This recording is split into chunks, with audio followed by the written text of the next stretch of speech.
See problem number 8. Condition A. Asha Limited forfeited 100 equity shares of rupees 20 each fully called up for non-payment of first call of rupees 3 per share and final call of rupees 5 per share. 80 shares of these were reissued at rupees 15 per share fully paid. So the meaning of this is 100 shares are forfeited and the issue value of each share was 20. And why forfeited? Because of non-payment of first call of rupees 3 and final call of rupees 5 per share. So face value of each share is rupees 20, issue value is rupees 20. Out of this, the unpaid amount is first call rupees 3 and final call rupees 5. That means rupees 8 are unpaid. That means rupees 12 are received by the business. So here we have to pass the first entry related to forfeiture of shares, second entry for reissue of shares, and third for transferring the balance amount to the forfeiture. But actually shares were forfeited, our number of shares are 100, but when the shares are reissued, only 80 shares are reissued. So we have to take in consideration only share forfeiture amount of 80 shares while transferring the same to the capital reserve. So as per first condition, first entry for forfeiture is equity share capital account debit. Rupees 20 is the value and the number of shares are 100. That's why 100 into rupees 20. Value is equity share capital account debit 2000. When shares are forfeited, always debit is given to the equity share capital account. That's why equity share capital account debit 100 shares into rupees 20 per share 2000. Out of that, the amount which is not received by the company is for first call rupees 3 per share. So to equity share first call account 100 shares into rupees 3 per share 300. To equity share final call account 100 shares into rupees 5 per share. Value of first and final call is given in problem 500. So total value is rupees 20 and out of these rupees 20, rupees 8 are not paid by that particular shareholder, but that means rupees 12 are paid by that shareholder. So to equity share forfeiture account 1200 amount that is already paid by the shareholder, that amount is forfeited. So forfeited amount is 12 rupees per share.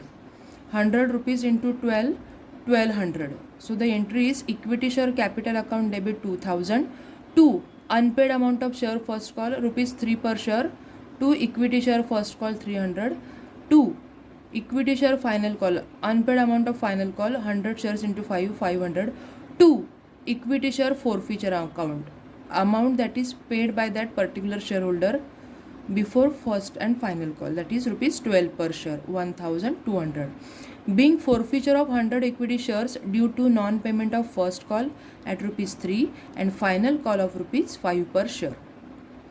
बघा पहिली entry आपण calls use करून केले. तुम्हाला जर calls नसतील use करायचे तर तुम्ही इथे कॉल्स इन ॲरियर्स अकाउंटसुद्धा यूज करू शकता. Equity share capital account debit 2000 to calls in arrears account 800 directly, to equity share forfeiture account 1200 अशी सुद्धा एंट्री तुम्ही करू शकता. You can use you can pass alternate entry of this entry equity share capital account debit 2000 to calls in arrears account 800 to equity share forfeiture account 1200.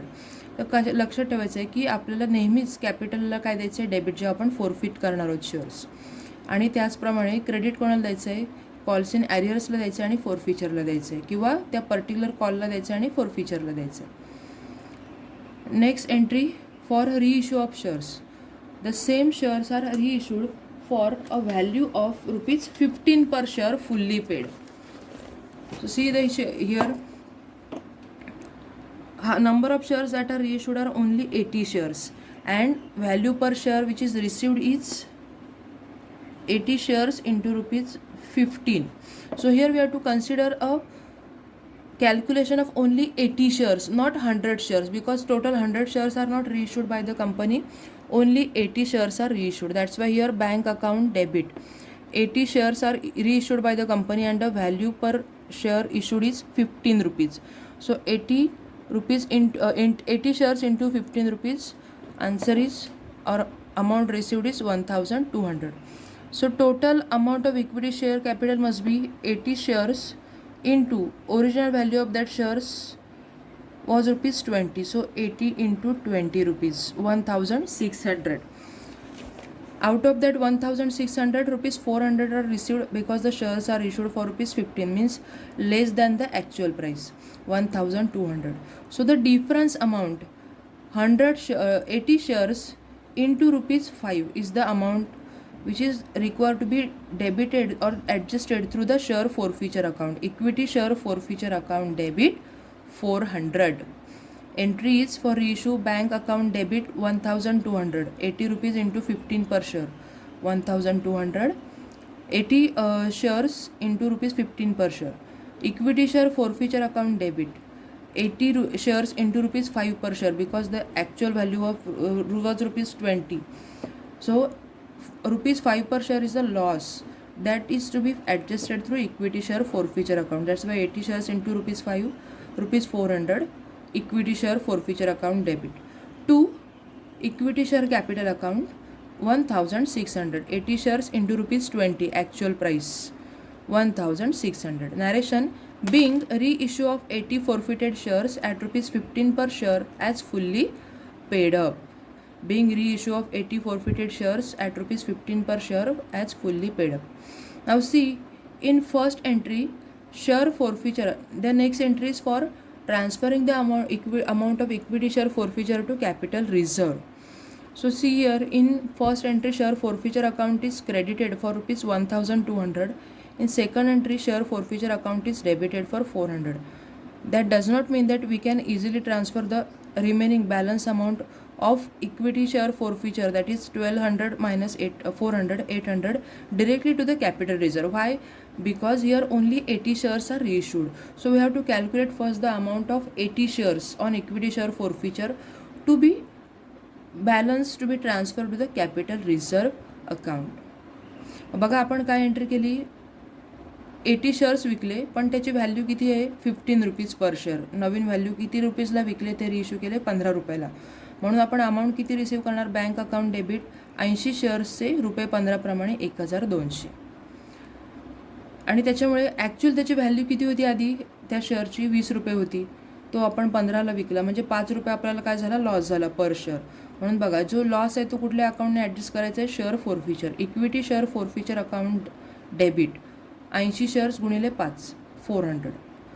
2 total किती यायला पाहिजे आपलं capital, 80 rupees into 80 shares into 20. 80 शेअर्सचे 20 रुपये प्रमाणे आपल्याला यायला पाहिजे होते, पण आपण तो 15ला विकल्यामुळे आपल्याला फक्त 1200 आले. मग 2 equity share capital account 80 shares गुणिले 20, 1600.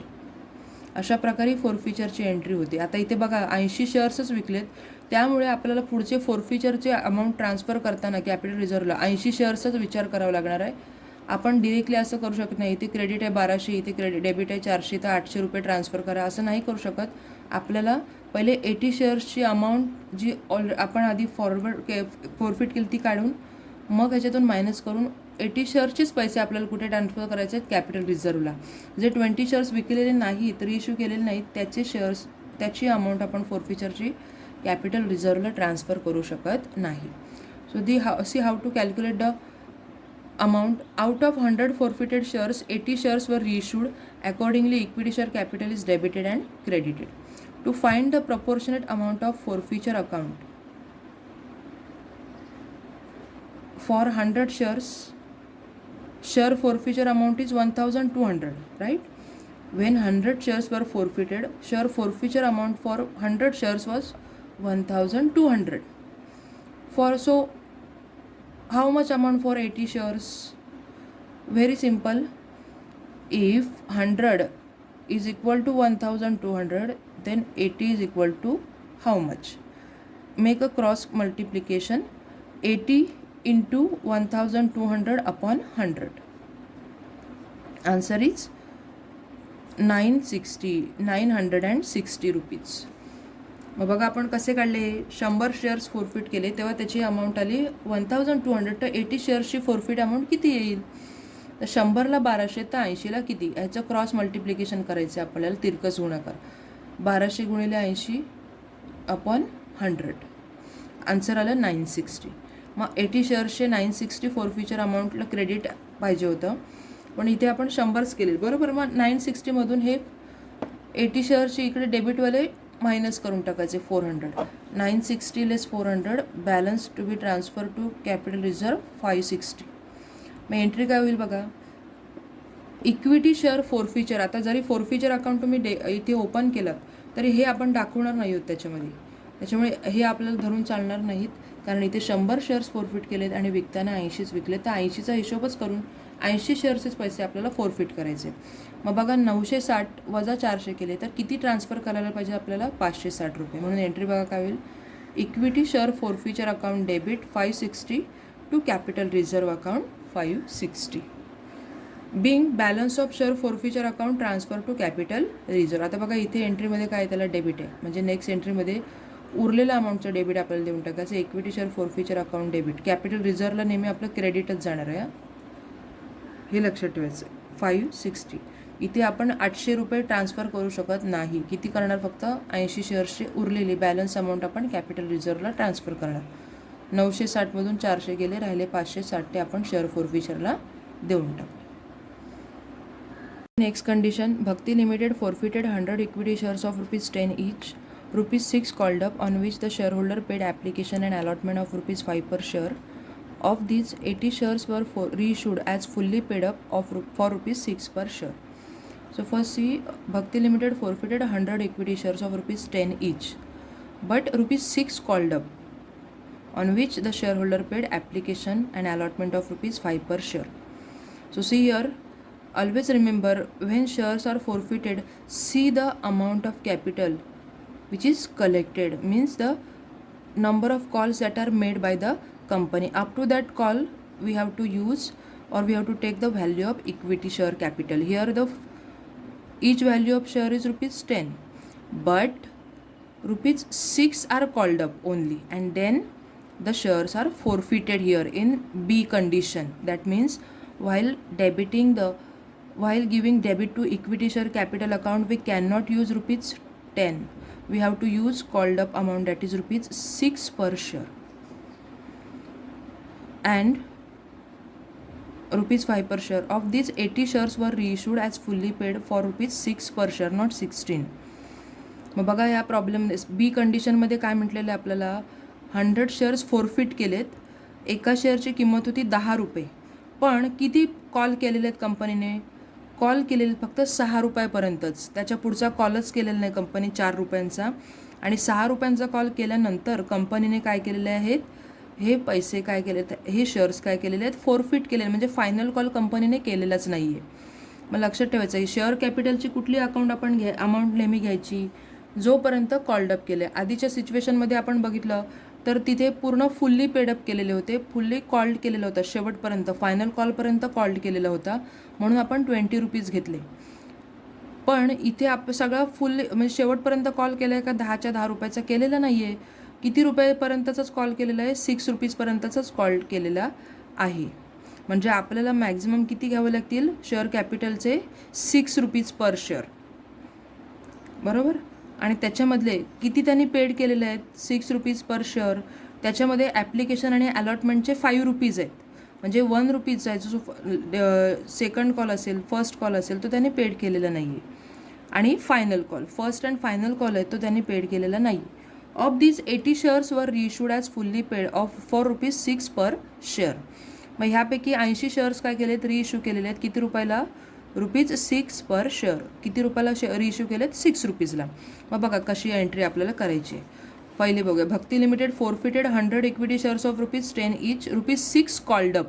इथे आपण ₹10 घेणार नाही, कारण ₹10चा कॉल केलेलाच नाही कंपनीने, ₹6पर्यंतच कॉल केला आहे आणि त्याच्या पुढे कॉलच केलेला आहे, म्हणून ₹6पर्यंत कॉल केल्यामुळे आपल्याला शेअर कॅपिटलची अमाऊंट किती घ्यावी लागेल, ₹6 पर शेअर. म्हणून बघा, equity share capital account debit, number of shares 100 into called up capital is ₹6 per share. So 100 into 6, 600.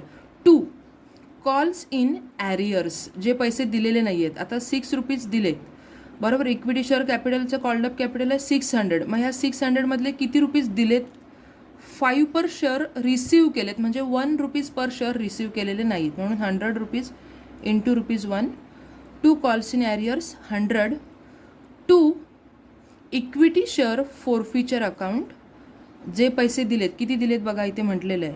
The shareholder paid application and allotment of ₹5 per share. Application and allotment money ₹5 per share is paid by the shareholder. That's why amount to be forfeited is paid up amount, that is 100 shares into ₹5 per share. To equity share forfeiture account 100 into 5 500. मग बघा equity share कॅपिटलला debit कितीला दिले आपण 100 shares into called up capital आहे ₹6 600. Calls in ॲरियर्स, आता इथे तुम्ही म्हणू शकता to final call account. To equity share final call म्हटलं तरीसुद्धा चालणार आहे, कॉल्स इन ॲरियर्स म्हटलं तरीसुद्धा चालणार आहे. टू कॉल्स इन ॲरियर्स किती रुपये दिलेले नाही आहेत त्यांनी, ₹6 ₹5 दिलेत. प्रॉब्लेममध्ये इन्फॉर्मेशन दिलेली आपल्याला, म्हणजे किती रुपये दिलेले नाही पर शेअरचा ₹1, म्हणून 100 शेअर्स इंटू ₹100. मग किती रुपये दिलेत ते फोरफिट करणार. किती रुपये दिलेत म्हटलं आपल्याला, ॲप्लिकेशन अलॉटमेंटचे ₹5 पर शेअर दिलेले आहेत, तेवढे पैसे आपण काय करणार, फोरफिट करणार, जप्त करणार. To equity share forfeiture account 500. Being forfeiture of 100 shares due to non payment of due to non payment ₹1 पाहिजे, due to non payment of ₹1.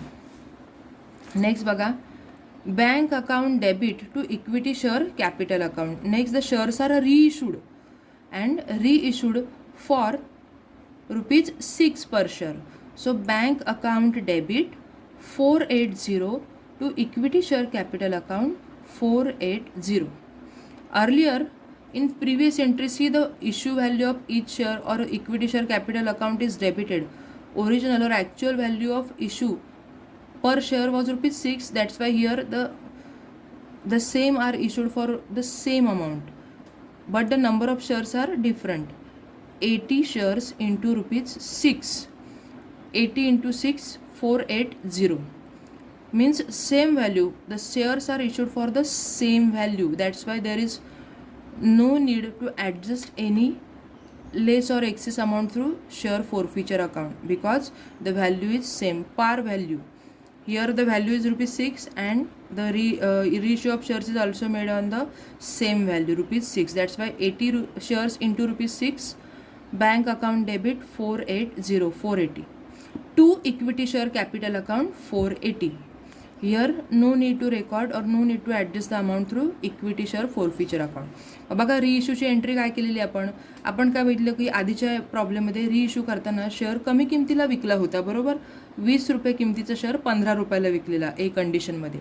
तर इथे बी कंडिशनमध्ये काय झालं आहे, कॉल्ड अप कॅपिटल एका शेअरची रक्कम किती आहे, ₹6 आहे, आणि हा ₹6 शेअर रिइश्यू केला आहे, ₹6 केला आहे, म्हणजे काहीच म्हणजे ॲट पार व्हॅल्यूला केलं आहे, आणि पार व्हॅल्यूला केला असल्यामुळे लॉस झाला आहे का, loss on issue of share झालेला नाही आहे. 80 शेअर्स ₹6 विकलेत, त्याच्यामुळे 480ला विकलेले आहेत त्या किमतीलाच विकलेले आहेत, त्याच्यामुळे कुठल्याही प्रकारचा लॉस झालेला नाही, आणि लॉस झालेला नसल्यामुळे आपण इक्विटी शेअर फोरफिचरला डेबिट दिलेलं नाही आहे. Bank account debit 480 to equity share capital account 480. Being reissue of 80 forfeited shares at ₹6 per share as fully paid.